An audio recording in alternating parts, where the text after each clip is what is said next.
It's the 1st of April here at Callow with Chloe Francis of ADAS. It was drilled on the 13th of November this year, so a bit later than normal. Chloe, it's been a really difficult autumn over here in the west. Yeah, you know, what are you seeing out there in the state of crops? I'd say really challenging to get crops established this season, and because of that, crops are a bit patchier in nature when it's been wet, and perhaps not quite as slick either as we're used to with the cold conditions that we've started with this season. I guess there's not many fields that we see out there that are wall-to-wall green, and that's probably affecting people's decision making and what they're going to invest in these crops. Yeah, I think there spring. are weaker areas in most crops out there, aren't there? Yeah, and should that be the driving factor with making decisions, or what do you say to people? I think when it comes to deciding a fungicide programme, it's really important to think about the disease risk of that crop, whether that's a thin or a thick crop. You need to protect it to make sure that you're maintaining as much of that yield potential as you can. Okay, and we've got a weather window. It was in November. Probably some crops went in there, maybe a bit later than normal, like we are in this field now. What about timings? Does that affect timings? Yeah, those later drill crops might be a little bit further behind and giving a wider spread of windows for those applications. Thinking about T1, you want to be looking for that leaf 3. Ideally it's fully emerged on most tillers. Are we likely to be more delayed, or do you think that's going to be similar time than normal? I think it might be slightly behind the earlier drill crops. I suspect by later in the season it will have caught up. Yeah, so although that might be a little bit later, the T2s will probably, the flag leaf will emerge at the same time. Similar time, I thought. And it's been a bit cooler, so we're probably not seeing maybe as much brown rust early, and we had a cooler winter as last year, but it could still come, couldn't it, later on? Yeah, I think we could have quite a lot of carryover from last season because of the amount of brown rust we had. This cool start to the season will have helped to knock that back. So I don't think we'll see as much brown rust as last season, but it could still be an issue. Okay, so we've had a look at some varieties at the demo at Callow. What diseases are we seeing? Anything unusual, or are we seeing the usual suspects at this time of year? I think it's as you'd expect. I've got some X-Days and Skyscraper here, and we can see Septoria on there. It's easy to find in both varieties. We've also got a bit of mildew as well that we found, and given it's a later drill crop, you might expect that mildew to be in there. Yeah, just looking at those, they do. I was quite surprised because although it's later and we think the Septoria risk is lower, there is some quite active Septoria in those crops, isn't there? Yeah, some quite clear lesions on there, and so it does have the potential to build later in the season. And I think people might look at leaves or crops and they might think, well, there's no disease in there because they look clean, but that's not necessarily because they look clean doesn't mean that there's no disease in those leaves, does it? Yeah, it's a difficulty early in the season. You could have latent infection there that's not yet expressed itself. So, and then if it does express itself just after we've sprayed, then we're going to be chasing our tail all the way through the season. Yeah, it can be quite difficult then, isn't it? And for Septoria, that key period is the rainfall that we get from the end of April through May, which will really dictate how much disease pressure there is.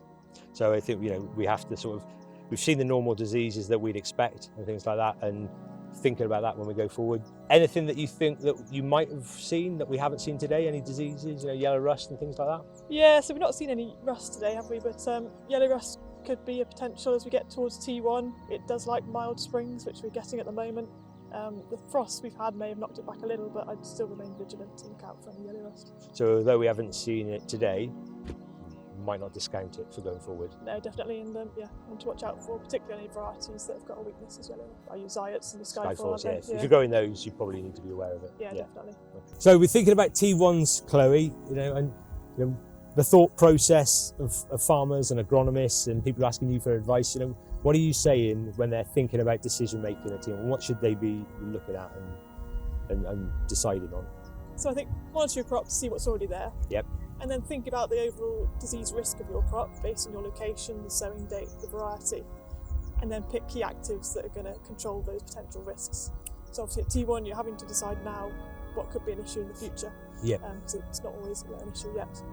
So obviously Septoria in the west is a big concern for us, but also looking out for yellow rust as well, and potentially eye spot, particularly in second weeks. Okay, and then mildew and brown rust as well. We could see it, we might not. Yeah, definitely, and keep an eye out for those as we go through the season. So that T1 decision, we should be looking at products that cover, you said Septoria, yellow rust, brown rust, eye spot, mildew, something that's got broad spectrum activity is something that we should be thinking and cover all the bases. It will certainly help, yeah. Right.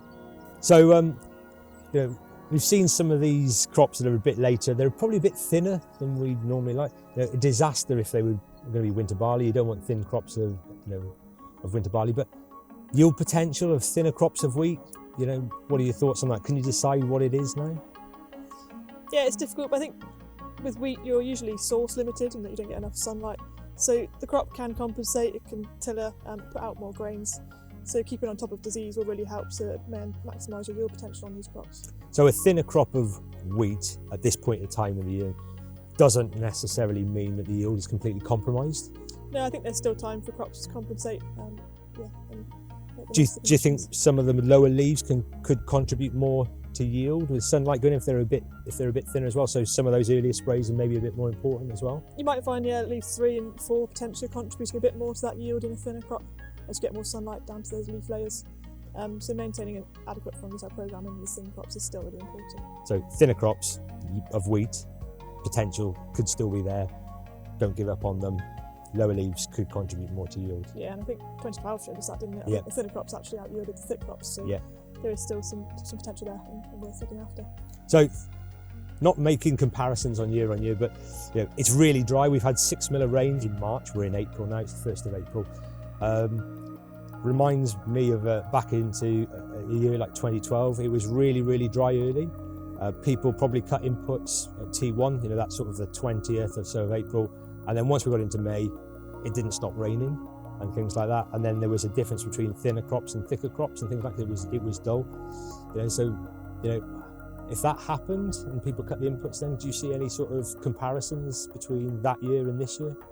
Yeah, there are some similarities, aren't there? And I think you've got to be careful with Septoria because the key period for dictating the pressure is the rainfall that we get from the end of April and through May. And obviously at T1 you don't know what that's going to be. So you do have to have a level of insurance in your fungicide programme at that T1 timing to guard against future rainfall because the Septoria is already there, so it can soon be forced up that kind of thing. Yeah, we're not spraying for what we've got, it's for protection for the next 4 weeks, and for the weather forecasting as it is, we can't guarantee what it's going to do in that period, so we have to make a decision and then maybe compromise later on, but we shouldn't make that compromise early because we might not get another opportunity to go back in. Yeah.